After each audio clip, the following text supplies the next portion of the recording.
Hola, hola, queridos amigos, bienvenidos a su programa de cada semana, Diálogo del Pensamiento, donde siempre nuestra intención es llevarle un contenido de valor a sus hogares. Y bueno, el día de hoy nos visita la doctora Zaida Luciano, neuróloga, graduada cum laude de la Pontificia Universidad Católica Madre y Maestra en Santiago y con una especialidad en trastornos cognitivos y demencias del Hospital Universitario Severo Ochoa en la ciudad de Madrid, España. Es miembro de la Sociedad de Neurología Española actualmente y también se encuentra consultando en el Hospital Metropolitano de Santiago, el HOMS. Bienvenida, doctora Zaida. Muchísimas gracias por la invitación. Estoy muy contenta de estar aquí. Qué bueno, qué bueno. Bueno, para nosotros también es un placer tenerla y nos gustaría saber de antemano qué son los trastornos cognitivos y demencia. Pues mira, la cognición es todo lo que nos hace ser seres humanos, todas esas cosas como la memoria, la atención, la capacidad que tenemos de concentrarnos y de hacer actividades que lleven un orden específico para conseguir un objetivo, y además de todo eso también la conducta. Todo eso en conjunto forma la cognición. Entonces, cuando hay una alteración de uno o varios de esos aspectos, entonces estamos hablando de trastornos cognitivos. Ok, ¿nos podrías contar un poquito de tu experiencia en el Hospital Universitario de Severo Ochoa en Madrid? Pues esos son recuerdos muy buenos para mí, de verdad que sí. Vivir en España en general es muy bonito, eso fue una experiencia muy bonita. Y en el hospital también. Hay muchas diferencias de nuestro medio. Culturales. Culturales y también de forma de trabajar. Allá en España la medicina es eminentemente pública, casi todo es público. Okay. Hay hospitales privados, pero son la minoría. Toda la medicina buena, los aparatos buenos, los avances están en la pública, y lo privado viene a ser como algo que descongestiona un poco lo público, exactamente, pero finalmente los pacientes complicados siempre terminan en el ámbito público. Entonces, cuando contrario de aquí. Totalmente lo contrario. Entonces, allá, por ejemplo, los médicos somos empleados del Estado, la mayoría de médicos, y lo deseable es lo contrario, lo deseable es estar en el sistema público, que ofrece estabilidad laboral, ¿verdad? Pero además de eso, acceso a muchísima tecnología y a ese tipo de cosas. Entonces, la experiencia es, de verdad que para mí es como el paraíso, dentro de lo difícil que es ser médico y tratar con enfermedades y con ese tipo de problemas. Por ejemplo, una cosa que yo siempre le cuento aquí es que como el hospital es público, no se paga nada, se pagan los impuestos, ¿verdad? Pero tú no pagas nada en el hospital, sí. Entonces no hay caja. No tienes que tú presentas tu tarjeta sanitaria, pero no hay caja, no hay nada, no se maneja dinero para nada. Ni yo como médico, cuando tengo que solicitar alguna prueba o entiendo que tengo que ingresar a un paciente, no estoy planteándome si el paciente puede pagarla, si no puede pagarla, si el seguro se lo va a aprobar, si no se lo va a aprobar. Yo puedo ejercer medicina libremente, como la de los libros. Qué maravilla, ¿verdad? Es muy bonito, de verdad que sí. ¿Y qué te motivó a hacer esa especialidad? Porque, o sea, te vemos bastante jovencita. Engaño. Y lo que estamos acostumbrados es a ver neurólogos ya más mayorcitos. Hay una nueva generación ahora de muchas neurólogas jóvenes. Creo que hay mucha demanda. Sí, cada vez más. Pues mira, en la universidad a mí no me gustó nada la neurología. Cuando me dieron la materia no me gustó nada, no me fue bien, no me sentí muy motivada. Pero luego cuando estaba estudiando para el examen allá, cuando tú vas a hacer la especialidad, tú haces un examen en el que tienes que estudiar todas las especialidades y presentarte. Y de acuerdo a tu número de orden que hayas quedado, ¿verdad? Por las notas, sí. Entonces puedes elegir la plaza que haya. Puedes elegir si yo quiero nefrología en Madrid o nefrología en Salamanca o dermatología en tal sitio, dependiendo del número de orden. Entonces, generalmente cuando te toca ir a escoger, tú tienes que ir más o menos decidido de qué especialidades quiero, qué sitio quiero. Y mientras estaba estudiando, preparándome para el examen, que duré como un año preparándome, en ese tiempo, no recuerdo ni siquiera por qué, mi esposo me regaló un libro que se llama El hombre que confundió a su mujer con un sombrero, de un neurólogo muy famoso. Y ya eso fue suficiente para mí. Para motivarte. Leyendo el libro me enamoré de la neuro y terminé escogiendo Neuro Madrid. Sí, creo que en esta temporada o en esta época Realmente necesitamos más neurólogos como tú. Muchas gracias. Claro que sí. Y para entrar un poquito más en materia, quisiéramos saber cuáles son los síntomas más comunes de los trastornos neurológicos. Pues mira, vemos una cantidad bastante variada de cosas, porque podrían ser desde síntomas más sencillos y leves, como un mareo o dolores de cabeza, por ejemplo, a cosas un poco más complejas como trastornos de memoria, trastornos del movimiento, temblores, dificultades para caminar, debilidad de alguna extremidad, debilidad de la cara, debilidad de los ojos, del movimiento de los ojos que provoca visión doble. Entonces es un rango bastante amplio de síntomas que vemos. Ya, para que entendamos un poquito más a nivel científico, ¿qué es la neurología? La neurología es el estudio, es la especialidad que se encarga de estudiar las enfermedades del sistema nervioso, del sistema nervioso central, que está compuesto por el cerebro y la médula espinal, y del sistema nervioso periférico, que serían ya los nervios, como los cables que llevan y traen la información. Pero además también de la unión neuromuscular, o sea, de cuando el nervio se une con el músculo y le da la orden al músculo. Entonces hay algunas patologías que también vemos que son del orden muscular. Ya, entonces, ¿en qué momento dentro de nuestro día a día que sintamos como esos síntomas ya debemos acudir a un neurólogo? ¿Algún síntoma ya que tú digas, bueno, ya no lo puedo controlar más, déjame yo ir al doctor? Sí, como médico yo te voy a decir que cualquier cosa, porque todo es potencialmente peligroso. Yo no, de verdad que no intento nunca asustar a los pacientes ni que si me pica una oreja vengan corriendo a eso. Pero uno sabe cuando hay algo que se está saliendo de lo normal. Por ejemplo, te pongo un ejemplo con los dolores de cabeza, que es una cosa tan frecuente y que casi todo el mundo experimenta, ¿verdad? Entonces, ¿qué sería un dolor de cabeza relativamente normal? Cuando al final del día, después de tener un día muy estresado, no haber dormido bien, haber tenido mucho trabajo, pues me duele la cabeza. Generalmente mi cuerpo está diciendo que yo necesito descansar. Está y a veces, dentro de lo normal. Exactamente, estaría dentro de lo normal. Pero ese mismo dolor de cabeza que me sucede frecuentemente, aunque sea el mismo dolor, sin ningún otro dato de alarma, yo veo bien, hablo bien, camino bien, ese dolor cronificado ya es una cosa que ameritaría ir al Puede ser neurólogo. un indicador al desarrollo de otra cosa. Exactamente. O incluso esa misma, por ejemplo, esos dolores de cabeza tensionales, que son ese tipo que estamos hablando ahora, son sumamente frecuentes, pero disminuye mucho calidad de vida. Si eso me pasa una vez al mes y yo me acosté y me tomé un paracetamol, pues bien. Pero si eso me está pasando 3 o 4 veces a la semana, disminuye mucho mi calidad de vida. Entonces, no es solamente, la razón de ir al médico no tiene que ver solamente con que me voy a morir, me puedo morir, pero también con que yo pueda vivir una vida tranquila, ¿verdad? Entre lo posible. Claro que sí. No siempre con una pastilla al hombro, como digo yo. Exactamente.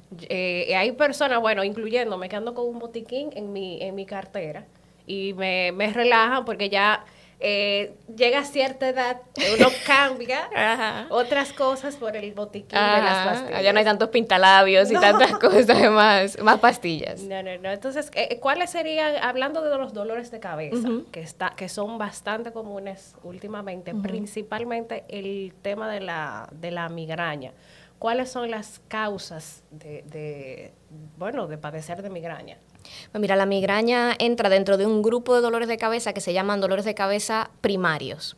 Eso quiere decir que no hay una enfermedad por debajo que lo está provocando. Por ejemplo, ese dolor de cabeza no viene porque yo tengo una meningitis, o no viene porque yo tengo un tumor o un sangrado cerebral. Esos serían dolores de cabeza secundarios a esa otra cosa, ¿verdad? Los dolores de cabeza primarios, ahí están las migrañas, lo que hablábamos antes de dolor de cabeza tensional, que es el que tenemos todos de vez en cuando estamos muy cansados, y otros tipos son primarios. Ellos por sí mismos son enfermedades, no tienen algo que las provoca. La migraña es de las más prevalentes y de hecho muy incapacitante.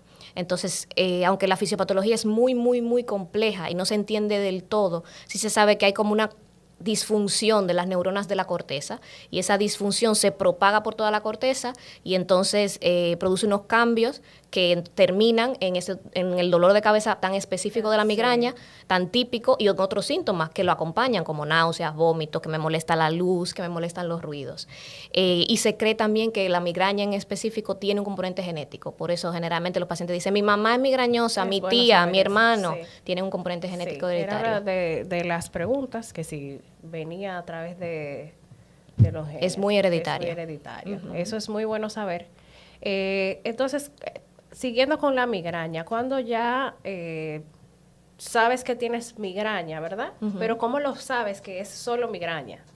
Pues mira, la migraña tiene unas características muy específicas y son que el dolor de cabeza suele ser hemicraneal, nosotros decimos que es un lado de la cabeza el que me duele, ese lado puede cambiar entre los episodios, pero en general hay uno casi siempre que es el más predominante.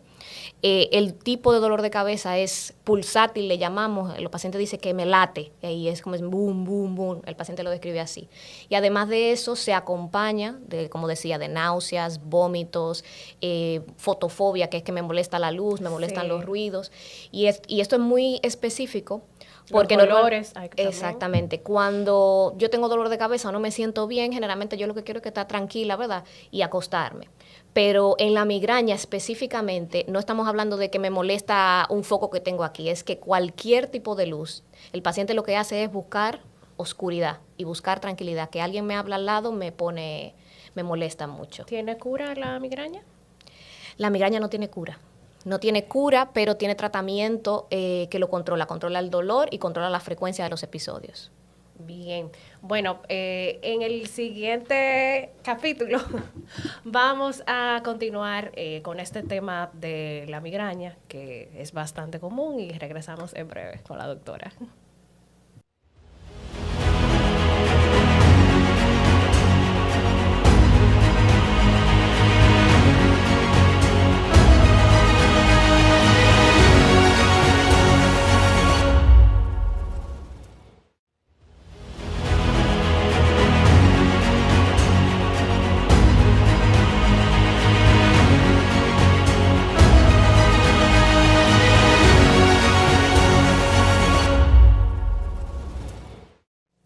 Seguimos aquí con su programa Diálogo del Pensamiento con la doctora Zaida, neuróloga, que en el bloque anterior estuvimos conversando sobre un tema muy común, muy frecuente, y es la migraña.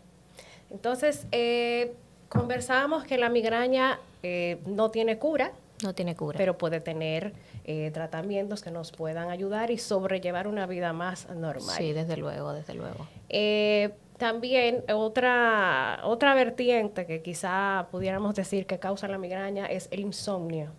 Sí, a veces está puede estar muy relacionado. Muchas enfermedades neurológicas tienen como parte de sus síntomas insomnio. Y que, bueno, no sé, porque quizá esto abarque temas más amplios. El hecho de que la edad tiene que ver, las edades con que nos causa migraña. Mira, la migraña, el otro día me preguntaba una persona justo con eso, porque cada uno tiene su experiencia, ¿verdad? Hay gente que comienza siendo más mayor, pero lo típico es que las migrañas comienzan en edades jóvenes, incluso niños. Entonces suelen ser desde la adolescencia hasta los 20 y pico suele ser el tiempo de debut habitual. Siempre tenemos gente que se nos sale de eso, ¿verdad? Niños que comienzan con 5 años o gente más mayor, pero no suele ser una enfermedad, no es lo habitual que una persona comience con migrañas a los 40 y pico de años, por ejemplo. De hecho, si alguien viene con un dolor de cabeza que aunque parezca migraña, tiene 40 y pico de años, nunca ha tenido migrañas, ya es algo que me hace a mí, antes de decir que tiene una migraña, déjame buscar otras cosas antes. Ahí sí tiene que rápido visitarte. Entonces, en el tema de los niños que menciona, porque los niños no es común un dolor de cabeza. No es lo habitual. Entiendo que cuando un niño te dice, mami, tengo un dolor de cabeza, hay que salir con él a consultar. Sería lo ideal. Yo no soy neuropediatra, siempre soy muy clara siempre en que lo ideal ahora mismo es que los niños sean vistos por especialistas, por pediatras que tengan una subespecialidad en lo que necesitan, en este caso neuropediatras, pero mi recomendación, que tengo hijos, sería así: un niño no hay razones habituales como nosotros, por ejemplo, que tenemos dolores de cabeza tensionales. Claro. Sí sabemos a qué se debe la mayoría de ellos, ¿verdad? Que trabajamos mucho, dormimos poco, estamos estresados, pero esa no es la vida que llevan los niños. Entonces, si está sucediendo un dolor de cabeza repetido en un niño, es necesario que le valore un neuropediatra. Bien, o por lo menos llamar a su pediatra. Por lo menos hablar con su pediatra. Y que ella sea la que indique qué hacer. Exactamente. Eso es una parte importante. Muy, muy, muy importante. No se debe dejar pasar un dolor de cabeza. Hay algo para la migraña que ahora mismo está muy de moda y es un piercing. Ay, sí. Cuéntame de Ay, esa sí. modalidad. Pues mira, ese piercing, el dye piercing, no hay ningún tipo de evidencia científica para que... Yo siempre le digo a los pacientes, porque me lo han dicho mucho, mucha gente me ha comentado acerca de eso y gente que llega a la consulta ya con su piercing ya hecho. puesto. Ya, sí. Okay. Entonces, por experiencias de otros, fulanita, mi prima, mi vecina, se lo puso y mágicamente mejoraron las migrañas. Entonces, les explico que para que un tratamiento sea una pastilla, una vacuna, una cirugía, cualquier tipo de recomendación, incluso para que yo pueda recomendarle a alguien hacer ejercicio físico, los médicos hacemos algo que se llama medicina basada en evidencia. Eso quiere decir que si no se ha demostrado de verdad y hay un proceso científico para demostrar algo, yo no lo puedo recomendar como médico. Otra cosa es que yo te diga, mira, yo una vez me tomé un vaso de agua y ese día se me quitó el dolor de cabeza. Okay. Mi experiencia. Entonces, con este piercing pasa eso, que hay muchas anécdotas. Entonces, no hay evidencia real, sino casos anecdóticos de gente que dice, pues a mí me han funcionado, al otro me ha funcionado. Pero cuando se ha intentado hacer un estudio real y comprobarlo, los resultados no acompañan. Entonces, los médicos no podemos recomendarlo porque no hay evidencia real. De lo que sí sabemos es que los piercings en el cartílago suelen encima dar problemas de infección y otra serie de cosas. Sí. Entonces... y es bastante doloroso. Es doloroso, efectivamente. Entonces, realmente no hay evidencia ninguna. Ahí parece haber un efecto placebo, que yo creo que me va a hacer bien. ¿Es algo como más psicológico? Puede ser. Parece haber un efecto placebo ahí. Sí, hemos visto varias publicidades de los sitios donde se lo hacen. Aquí tenemos el piercing que quita la migraña. Claro, cura incluso. Que cura la migraña. Que cura la migraña y, como bien nos dijiste en el bloque anterior, la migraña no tiene cura. No tiene cura. Ojalá, pero que más quisiéramos nosotros que curar. Se ve bonito, pero realmente... Se ve bonito, pero no va a curar la migraña. Realmente. No va a curar la migraña. Gracias por esa aclaración. Bueno, siguiendo con algunos temas de neurología y de tu especialidad, quisiéramos que nos explicaras de los accidentes cerebrovascular. ¿Qué son y cuáles son los síntomas? Mira, esto es una cosa de las... Hay algunas cosas que son emergencias neurológicas y que la gente tiene que ir a emergencia. Esta es la número 1 de neurología. En los accidentes cerebrovasculares, que ya no se llaman así, porque ya sabemos, es una terminología vieja de accidente porque no sabíamos bien qué era lo que estaba pasando en el cerebro. Ahora ya sí sabemos que puede ser o una arteria que se tapa o una arteria que se rompe. Entonces ya ahora le llamamos eventos cerebrovasculares porque sabemos lo que está pasando. Entonces eso es lo que pasa. Hay eventos cerebrovasculares que son isquémicos, que eso es una arteria que lleva sangre oxigenada al cerebro, ¿verdad? Todas nuestras células necesitan que llegue oxígeno para poder funcionar y estar vivas. Entonces cuando una arteria del cerebro se tapa, como cuando se tapa una tubería, el agua no puede seguir, en este caso la sangre no puede seguir pasando y las células que deberían recibir oxígeno se quedan sin oxígeno y finalmente mueren, en este caso las neuronas. Y ese es el tipo isquémico. El tipo hemorrágico pasa lo contrario. Una arteria, en vez de taparse, lo que hace es que se rompe y esa sangre sale de donde debería estar, sale de la tubería y entonces impregna todo el cerebro y presiona y hace daño por compresión al tejido, en ese caso. ¿Y cuáles son las edades más comunes que puede pasar este accidente? Eso puede pasar en cualquier edad, pero las más comunes generalmente y tienen más que ver con pacientes que tienen factores de riesgo vasculares, que son los típicos que conocemos, presión alta, diabetes, tener colesterol alto, la obesidad, el sedentarismo, todo eso hace que tengamos más riesgo de que los vasos, que son los protagonistas en estos eventos, ya sea porque se rompan o porque se tapen, se dañen. Todas esas condiciones hacen que el vaso se dañe y entonces es más frecuente. Esas enfermedades suelen ser más frecuentes en personas de 50 años en adelante. Pero como decíamos antes de comenzar a grabar, tú y yo estamos estamos viendo muchas cosas en gente joven. Casos en gente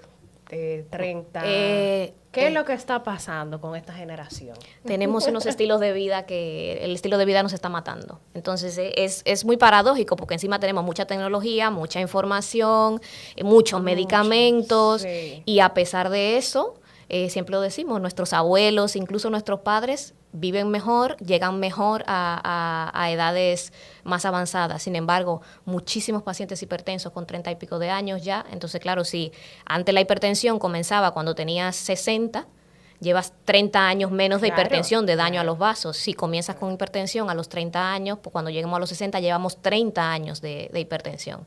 Entonces, aunque hay otros factores que están jugando un papel, desde luego nuestro estilo de vida está tomando un papel protagonista en que esto aumente en gente joven. Siempre es bueno hablar y sobrehablar de ese mismo tema, porque como tú bien dijiste, estamos llevando un estilo de vida, bueno, vamos a decir diferente, pero siempre es bueno recomendar. ¿Qué nos recomiendas a todos, sobre todo de esta generación? ¿Cómo podemos evitar o cuidarnos un poquito más acerca de esto en nuestro diario vivir?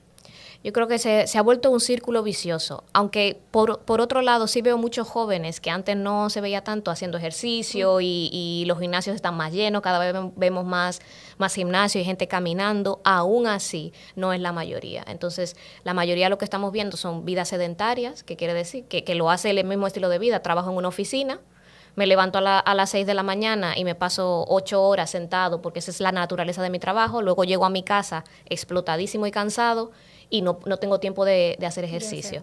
Y asimismo, cuando estamos cansados y estresados, lo que queremos es comer algo que nos guste, ¿verdad? Claro. Yo no tengo eso de comer ensalada cuando estoy cansada y estresada. Entonces, tenemos que hacer, yo creo que mi recomendación sería que tenemos que hacer una decisión consciente.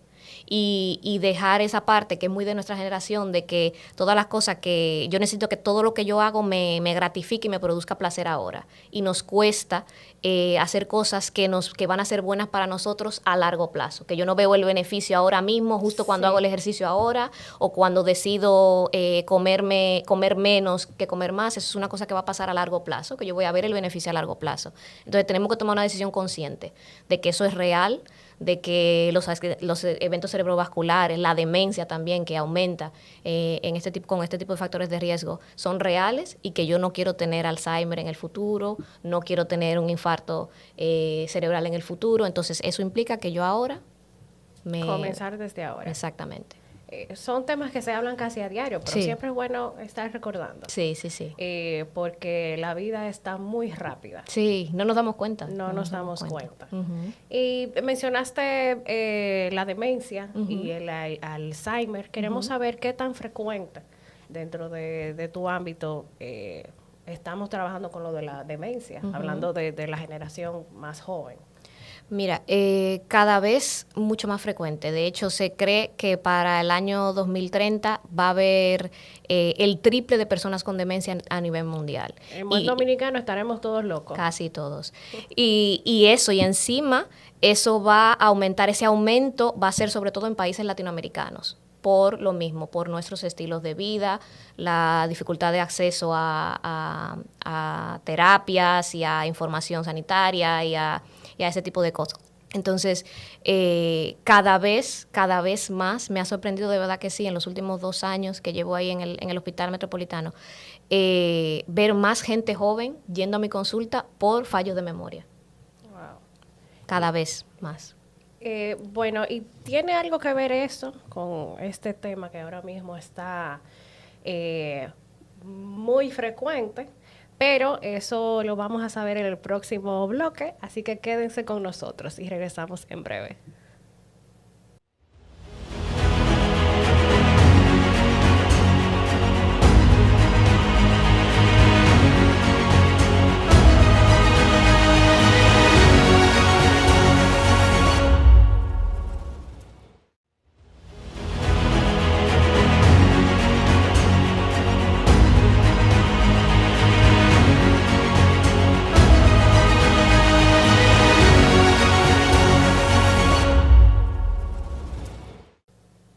Y estamos de vuelta aquí en Diálogo del Pensamiento con la doctora Zaida, que tenemos el placer de recibirla el día de hoy. Y creo que nos va a quedar un poco corto. Yo creo que sí. Y vamos a tener que hacer una segunda intervención. Bien. De todos estos temas tan interesantes que nos ha aportado el día de hoy. Estábamos hablando en el bloque anterior de la demencia. que ha sido bastante común en la generación que estamos, sería la generación millennial. Sí, los millennials una de las más afectadas. Ya estamos ahí aumentando la frecuencia. Sí, es un tema serio, porque, bueno, la demencia a tan temprana edad, pues, ¿a qué nos llevaría? Y algo que ahora mismo se está comentando mucho es sobre lo de la vacuna del COVID o del COVID.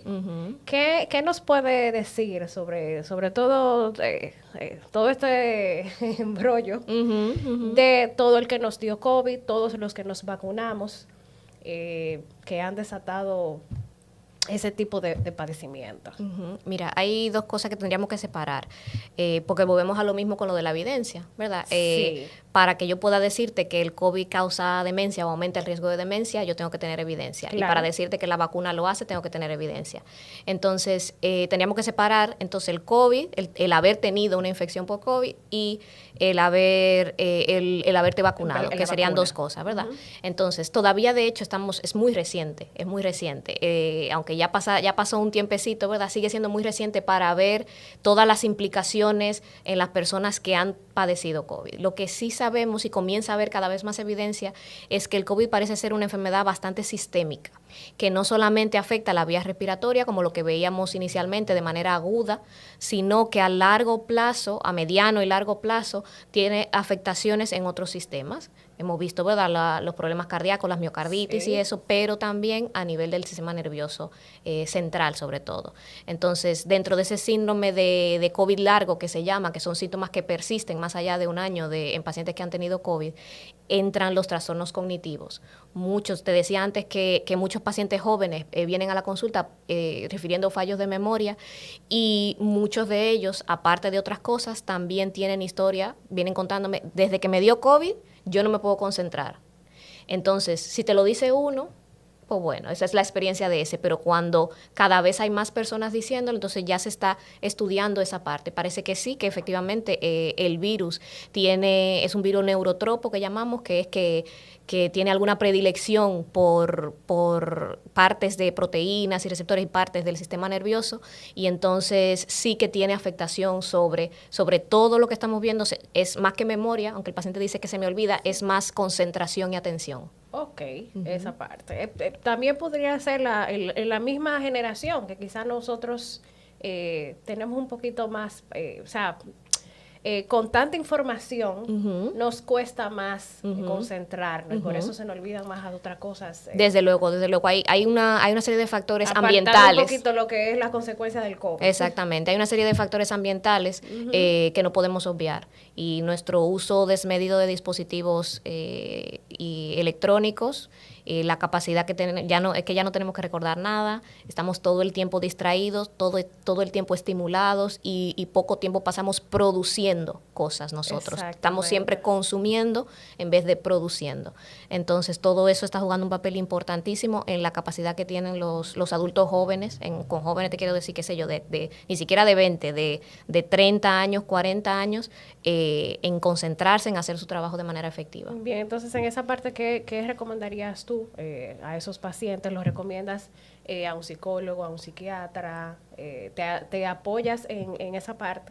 Sí, antes de eso, pero sí casi siempre terminamos ahí, pero antes de eso, siempre que alguien viene con una queja de fallos de memoria, de concentración, todo eso, lo primero que hay que hacer es descartar que eso sea real, que eso sea orgánico, que efectivamente el paciente lo tenga, y que no sea algo más subjetivo que está percibiendo él. Entonces eso lo hacemos en consulta, haciendo una serie de pruebas de screening que llamamos, de test cognitivos, de memoria, para probar. No solamente el paciente me cuenta, mira, fallé aquí, no me puedo concentrar haciendo cosas, me cuenta sus experiencias, ¿verdad? Pero además de eso, hay formas objetivas de medir la atención, de medir la concentración, de medir el lenguaje. A veces se me van las palabras, me da mucho trabajo encontrar la palabra. Todo eso tenemos instrumentos de medida objetiva. Entonces, sí, efectivamente, la mayoría de pacientes jóvenes que tiene que ver con estrés o con un exceso de trabajo, un exceso de eso, en el estilo de vida que hemos estado hablando, insomnio incluso, que es una de las causas, generalmente las pruebas cognitivas, cuando yo las hago, lo hacen bien. Cuando un paciente me falla en cosas muy sencillas, Ya cuando yo se las pongo en la consulta, entonces sí, eso tenemos que pasar a hacer otra serie de cosas. Qué bien. Entonces, antes de irnos y siguiendo en la misma línea, ¿cuáles son los trastornos del sueño más comunes y cómo se puede abordar? Pues mira, el más común por mucho es el insomnio, ¿verdad? Que todos, de vez en cuando, incluso alguna vez en la vida tenemos de manera puntual dificultad para dormir, generalmente relacionado con situaciones de nuestra vida. Pero el insomnio, que es el más frecuente, otra vez volvemos a lo mismo, estilo de vida, dispositivos, estrés hasta el último minuto, que yo me voy a acostar, todavía estoy en la cama y estoy resolviendo cosas del trabajo. No tiene que ver con la edad. No tiene que ver con la edad. Hay pacientes, en los picos de la vida puede haber más problemas, pero los jóvenes cada vez más. Entonces, generalmente, cuando el paciente viene, se queja de que no puede dormir. Tenemos que hacer una serie de preguntas, incluyendo si por el día tiene sueño, si no se está concentrando bien, si está irritable. Si es así, antes de poner tratamiento con una pastilla, que generalmente es lo que el paciente viene a buscar, que le dé una pastilla que lo ponga a dormir, tenemos que hacer una serie de cambios en el estilo de vida que nosotros llamamos higiene del sueño, cosas que tiene que hacer el paciente durante el día y justo antes de acostarse, o cosas que no debe hacer para mejorar. Si la cosa no mejora a pesar de cumplir eso, entonces sí tenemos que plantearnos. Entonces, ¿cómo evitamos no volvernos adictos a tomar pastillas para dormir? ¿O en algún momento puede ser normal dentro de algunas personas? Sí, hay pacientes que definitivamente necesitan, casi nunca de por vida, a menos que no haya una enfermedad neurológica por detrás, por ejemplo, un paciente con una demencia. Entonces ya hay otra cosa que está provocando el insomnio.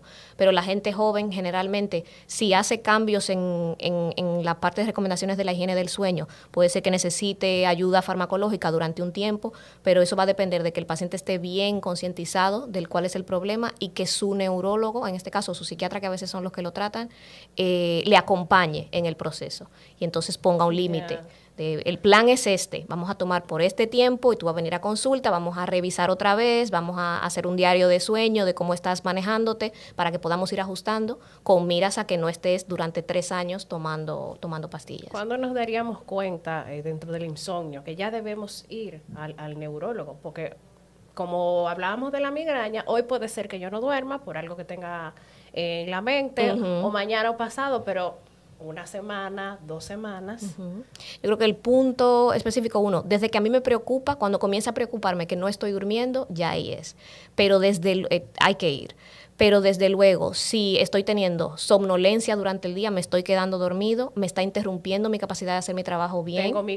Tengo migraña porque no duermo bien, no me puedo concentrar, estoy irritable, estoy peleando con todo el mundo a mi alrededor, la gente me lo está diciendo ya. Sí. En ese momento, cuando hay síntomas por el día relacionados con que yo no pude dormir bien, ya es hora de ir al neurólogo. Bien, ¿algún consejo o tips que nos puedas aportar sobre a lo que no hemos llegado todavía a tener que visitarte?